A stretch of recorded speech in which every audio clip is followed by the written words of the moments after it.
दोस्तों, आज की कहानी है बहू घर में सबसे ज्यादा खाने की खुराक तुम्हारी है।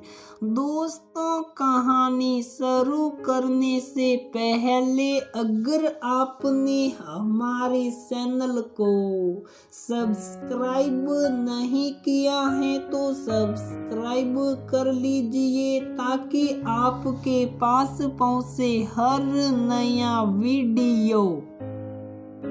अरे अरे केसिया काकी, मैड उस कटोरी को धोने के लिए मत ले जाइए। मेरी ननद ने घर की मैड से कहा, बिटिया ये तो झूठी कटोरी है, इसीलिए तो लेकर जा रही थी। मैड ने कहा तो मेरी ननद ने हंसते हुए कहा, मुझे पता है काकी, वो झूठी कटोरी है, पर उसमें जो थोड़ा खाना बचा है वो हमारी भाभी जी खाती हैं। अच्छा, तो ये बाबू का जूठन है, इसलिए बहू जी खाती होगी। अच्छा करती हैं, अन्न को फेंकना भी नहीं चाहिए। केसिया काकी ने मेरी ओर देखकर मुस्कुराते हुए कहा, मैं रसोई के काम से फ्री होकर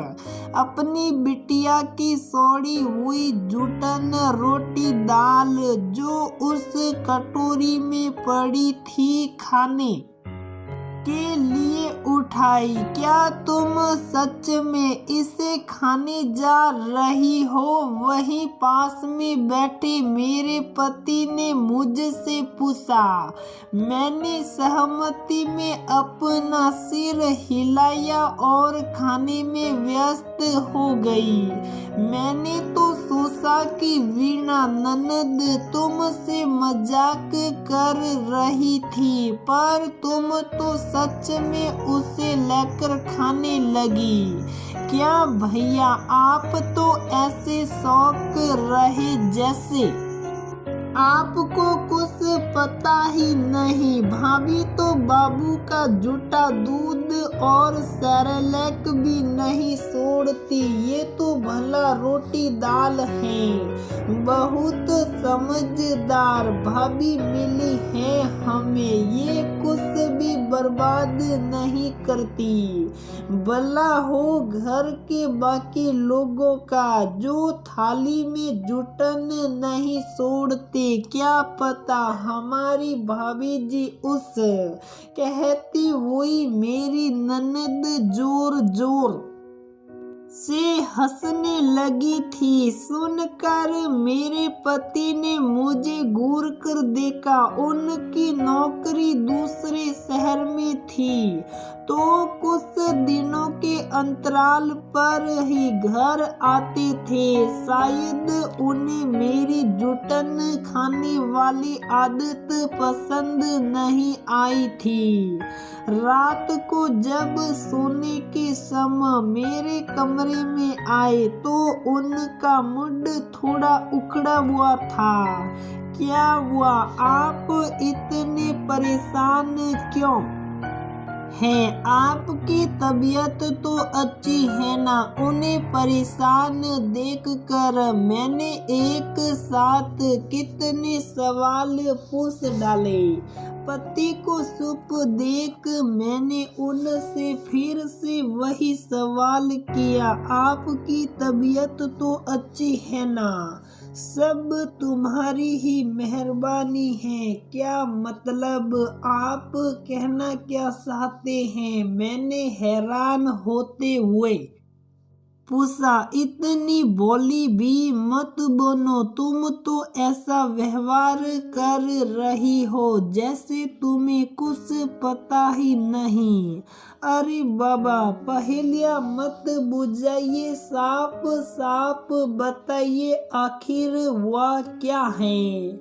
मैंने उनसे पूछा। जब तुम मेरे ही मुंह से उस बात को सुनने के लिए आमादा हो तो सुनो, तुम्हें ये जूठन खाने वाली बीमारी कब से लग गई? पहले तो तुम ऐसी नहीं थी। रोटी दाल से लेकर बोतल का झूठा दूध भी पी जाती हो। तुम्हें ऐसा करने से गिन नहीं आती तो क्या सबके सामने ऐसा करने में लाज भी नहीं आती? बार बार बच्चों की तरह मुंह झूठा करने के कारण तुम बेडौल भी होती जा रही हो।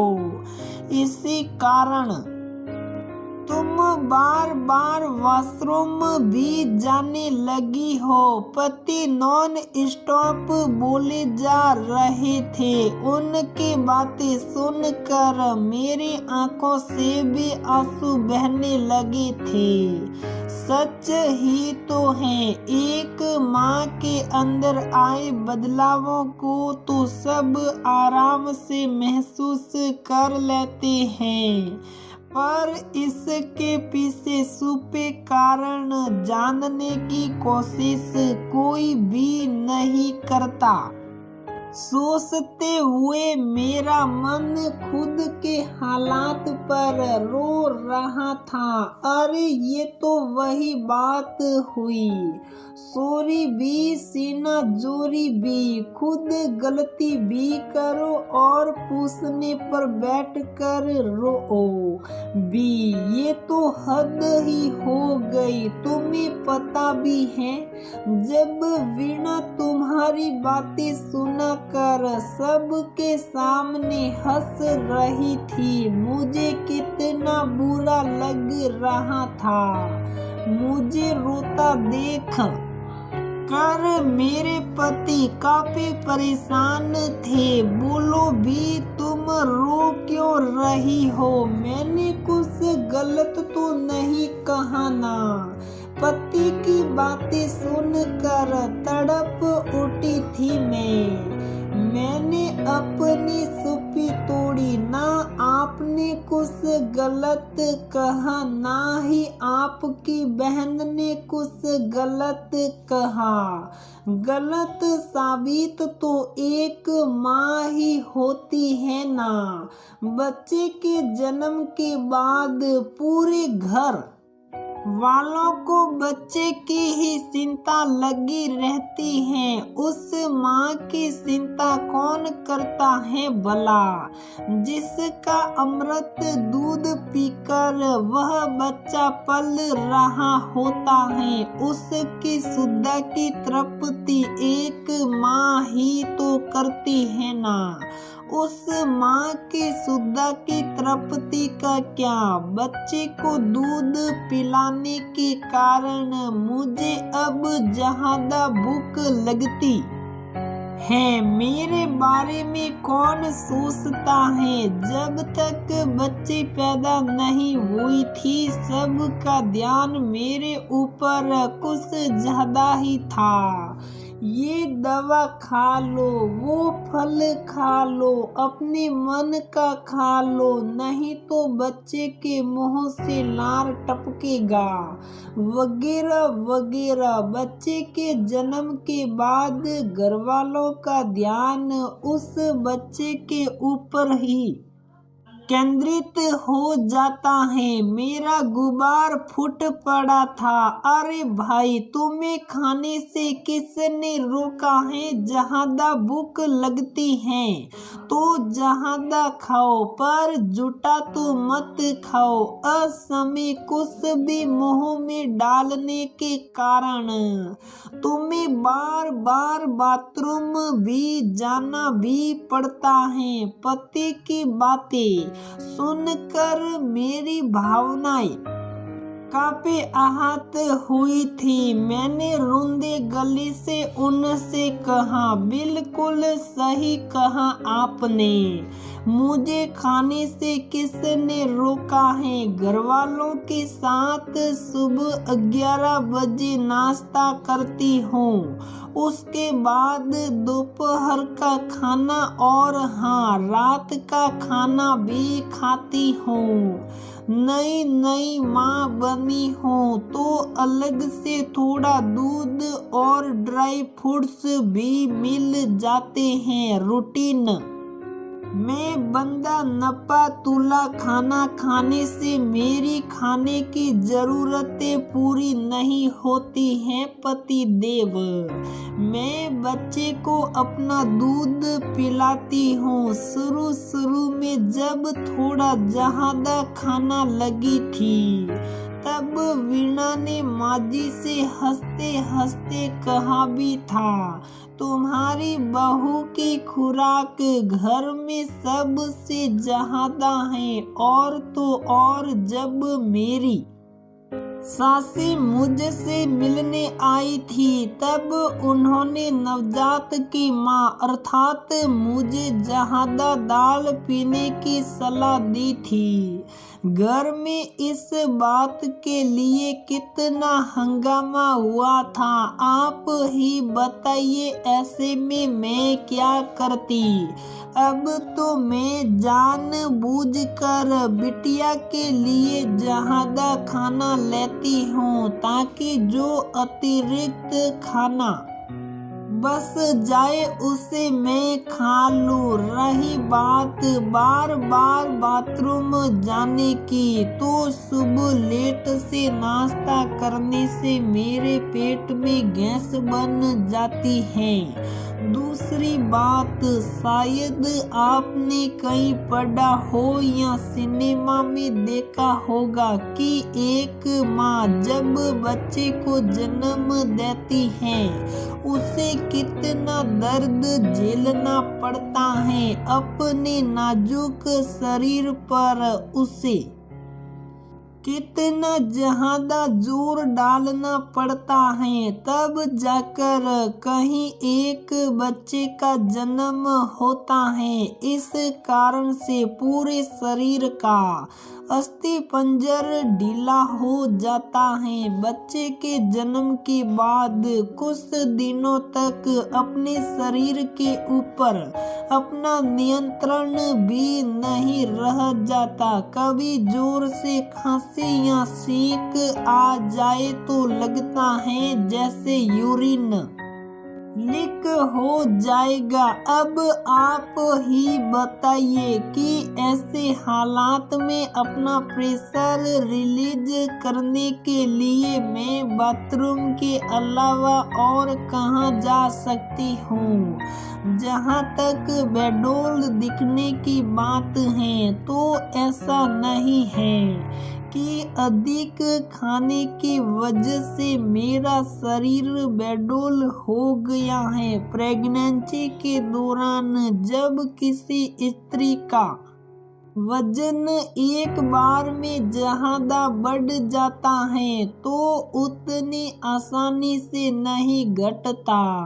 नई माँ की वयस्कता कितनी बढ़ जाती है ये बात तो जग जाहिर है। बच्चे की देख रेख में उसे खुद को निहारने का कितना वक्त ही मिल पाता है। ऐसे में अगर खुद का पति ही ताना मारे तो कैसा लगता होगा शायद आप समझ पाते।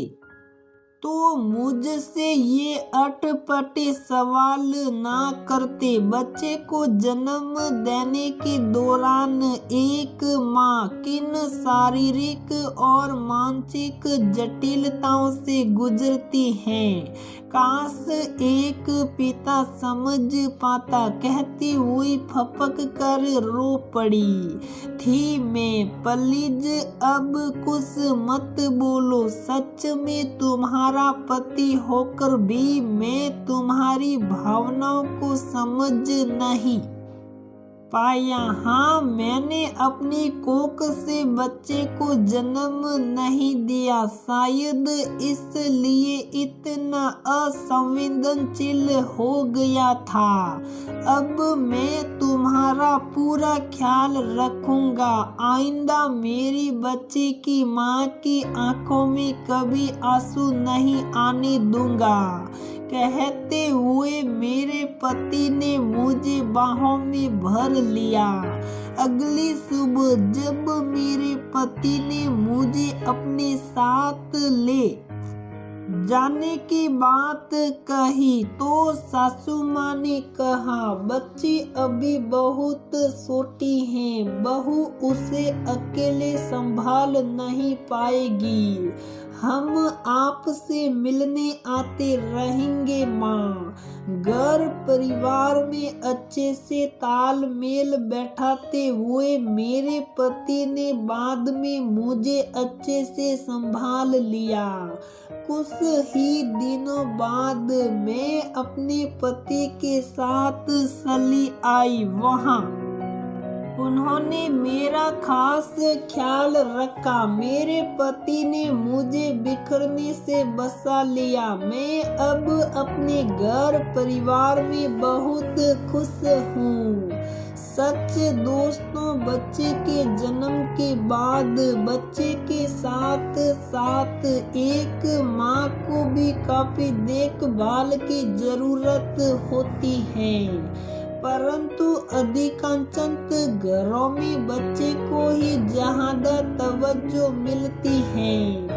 माँ का उतना ध्यान नहीं रखा जाता जितने की उसे आवश्यकता होती है। अपने अंदर आए शारीरिक और मानसिक बदलाव का दंश वह अकेले झेलने को विवश रहती हैं। आइए हम सब मिलकर उस नई माँ की भावनाओं और जरूरतों को करीब से पहचाने और उसे भरपूर प्यार दे।